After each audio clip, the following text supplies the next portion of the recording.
Hello, and welcome to another edition of Coffee Talk with Attorney Brian Lerner. We have lots of different videos on estate planning and offices in Los Angeles and Long Beach.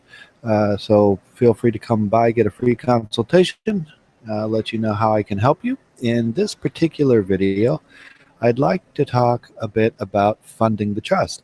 A lot of people they go and they get a living trust done, and many of them will do it, with these online companies, and they won't pay very much, and they'll get a nice looking document, and then they'll think everything's done, and then they pass away, and their spouse and family have all kinds of trouble with moving forward on doing the execution of the living trust. The trustee can't do anything because the living trust wasn't funded.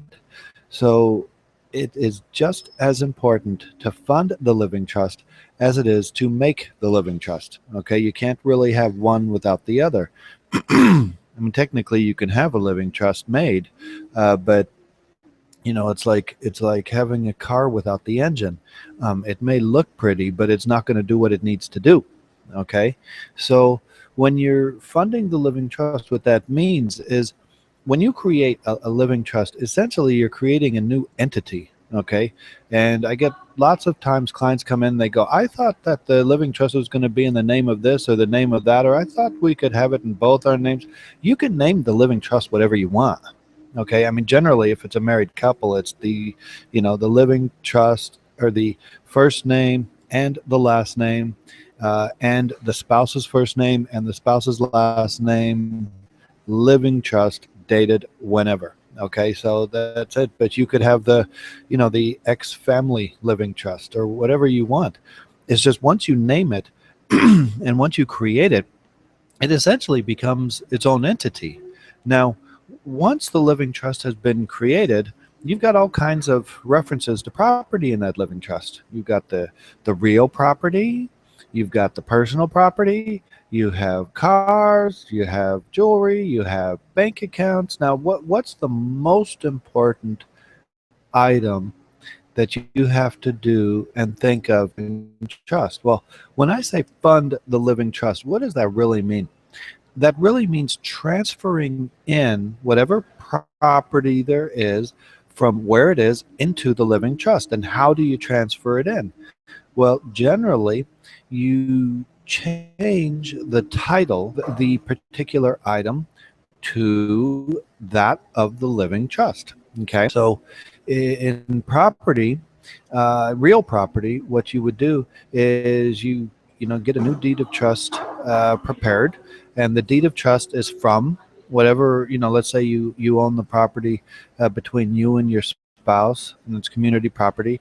Whatever it is gets transferred to the so and so living trust, and then you go and you file it and get it recorded at the county recorder's office. You do a preliminary change of ownership report, and if everything was done properly, then the real property is then transferred into the living trust.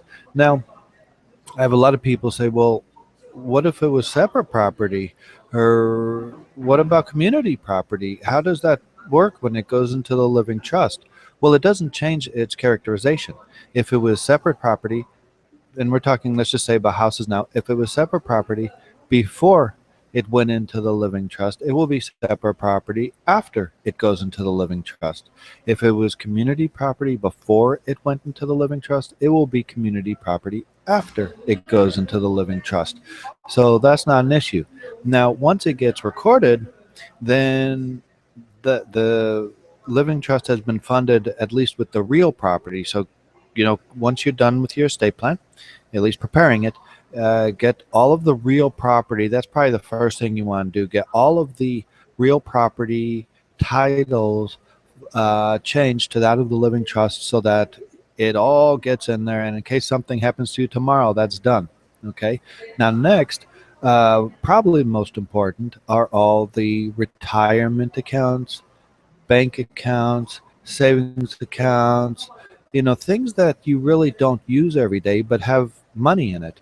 Um, and that are just sitting there. Obviously, if you have a checking account that has a few $1,000s in it that goes back and forth all the time, you might not want to get that in there, but you do want to transfer the title for sure to all the bank accounts and savings accounts and so forth into the living trust.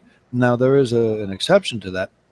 If you have different kinds of accounts, for example, it's called the pay on death account, kind of life insurance account, something that has a beneficiary to it, then uh, immediately upon death, the money, once notified, the money will be transferred to whoever the beneficiary is. So in those accounts, you don't need to fund, the wouldn't go in the living trust anyways.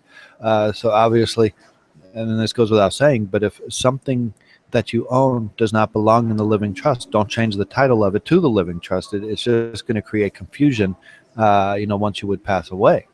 So, and then the question is whether the cars and all that next, the jewelry, everything else, will go into the living trust. And there's ways of doing that. If you don't want to do or are not sure which other property you should put in there, you can always rent a personal property, and what that does is essentially assign or the various personal property you have in bulk. And I mean, it won't say the diamond ring on the left drawer in your master bedroom.